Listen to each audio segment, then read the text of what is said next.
Hello again.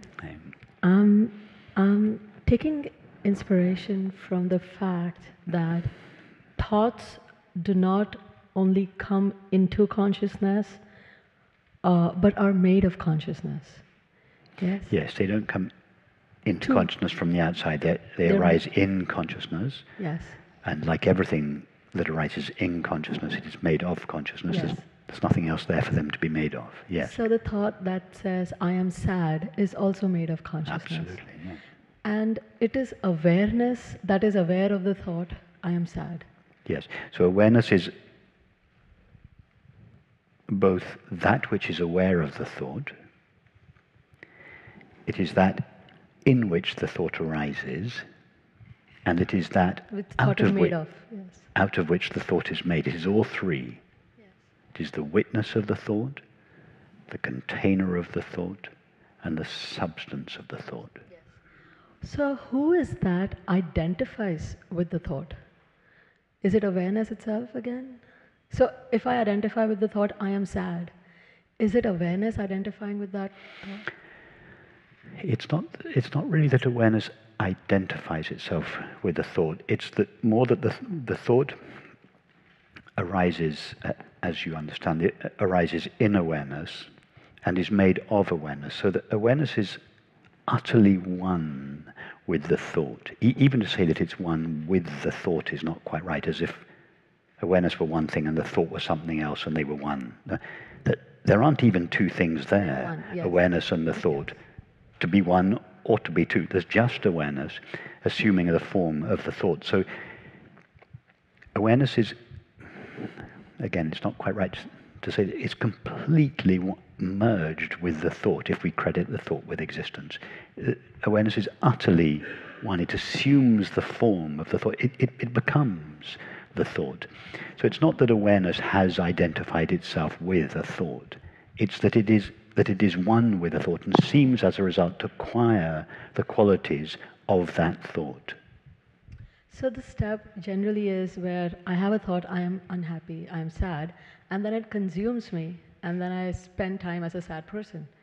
So I'm identifying with the thought of being sad, and then I let it consume me completely. Yeah, so what you're saying, when you say I am sad, what you're really, because when you say I am sad, what you're saying is sadness is what you are. So what you're saying is I, consciousness, am the form that I have assumed. I am. It's true that consciousness is the substance of the feeling of sadness, but it is not limited to or defined by that emotion. So consciousness can't really say, I am sadness. It's not identical to the sadness. It's only identical to itself. So they're saying, I am sad. Who are we referring to when we say, I am sad? Infinite consciousness, let's credit the thought with an existence of its own for the sake of this conversation. Infinite consciousness has merged with the thought, and as a result of that, its infinite nature has been overlooked because it seems to have acquired the finite nature of the thought or the feeling of sadness. So now a new entity is created that borrows its reality, or that owes its reality to infinite consciousness. That's the I am part of the experience.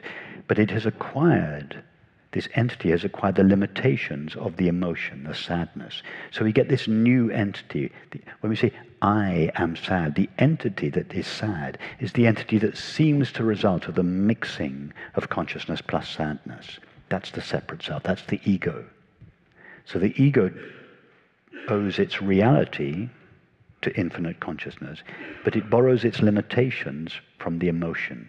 And it is this mixture of infinite consciousness plus a finite thought or feeling that creates an apparently separate self, a finite temporary self. Got it. So when the separate self is created, at some point it is awareness that traces its way back to infinite consciousness. You could say that awareness disentangles itself from the limitations in which it has clothed itself. So that infinite consciousness plus has merged with the sadness and seems as a result to have acquired its qualities and therefore its limitations. So infinite consciousness is now no longer infinite consciousness, it is a finite consciousness, a finite mind, a separate self. So the teaching is addressed to that apparently separate self. Of course, there is no real separate self there, but the teaching is addressed to the separate self. What it says to the separate self is investigate who you really are. And trace your way back. Trace your way back. But the idea of tracing your way back is a concession, a compassionate concession to the separate self that we seem to be. Giving it existence now. Sorry. So we give the separate self an existence now just for the sake Well, of this the teaching credits the separate self with an existence of its own simply because the separate self has asked the question. I'm miserable, what do I do about it? And the teaching says, okay, you think you are a separate self that's miserable. This is what you can do about it. Stop trying to fulfill yourself with objects and distract yourself with objects and substances. Investigate yourself, trace your way back. That's just candy for the separate self. There is no separate self to trace its way back. What really happens is that it's consciousness that disentangles itself from its involvement in the emotion. So put it into King Lear and John Smith. When after the play, King Lear tells his friend, I'm miserable, the friend knows that he's not really King Lear, that he knows he's John Smith and that John Smith is perfectly happy, but it's no good telling King Lear that because King Lear doesn't know that he's John Smith, so his friend thinks, okay, let's pretend you're John Smith. Sorry, let's pretend you're King Lear. Okay, King Lear, this is what you can do. Stop worrying about your relationship with your daughters. Investigate who you are. And then he asks King Lear. King Lear asks him, how do you do that? Yeah. And his friend says, well, you just trace your way back through the layers of your experience, discarding everything that is not essential to you. So King Lear starts doing this. His friend realizes that King Lear is not doing that. There is no King Lear, either to do it or not to do it. There's only John Smith. So what's really happening is that John Smith is extricating himself from the part of King Lear in which he had previously lost himself. But his friend can't tell King Lear that. So the friend says, okay, King Lear, practice self-inquiry. So to answer my question, it was always John Smith who first decided to identify with King Lear? Well, we can't say he decided to, really. Remember William Blake, eternity is in love with the productions of time. In love, what does that mean, to be in love? To be utterly, intimately one with. Consciousness, as you've understood, the thought or the emotion, it arises within itself, but is made out of itself. So consciousness is always utterly, intimately one with, or in love with, it's the productions of time. Eternity, consciousness, is in love with the productions of time, the finite objects that arise within it. So it's not that consciousness decides, it's like, shall I be one with the thought or not? It has no choice. The thought, it gives birth to the thought. It gives birth to the thought within itself, and the thought remains one with it always. So it's not that consciousness decides, shall I be one with the thought or not? It hasn't got any option. Consciousness is, you see, consciousness is one with everything.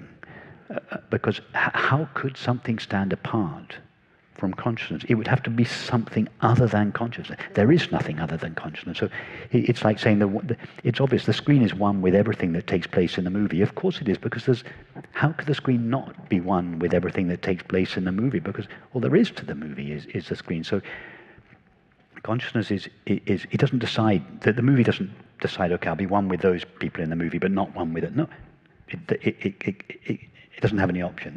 It's one with the entire movie. Consciousness is one with whatever arises within it, good, bad, neutral, whatever, it is one with it.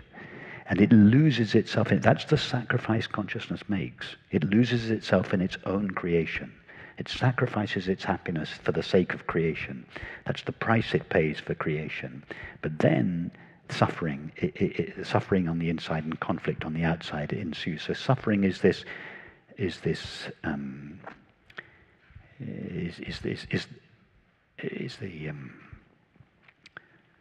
signal, the bell that consciousness leaves, it's the trace that consciousness leaves of itself in the finite mind, indicating to the finite mind where to go to regain its original happiness.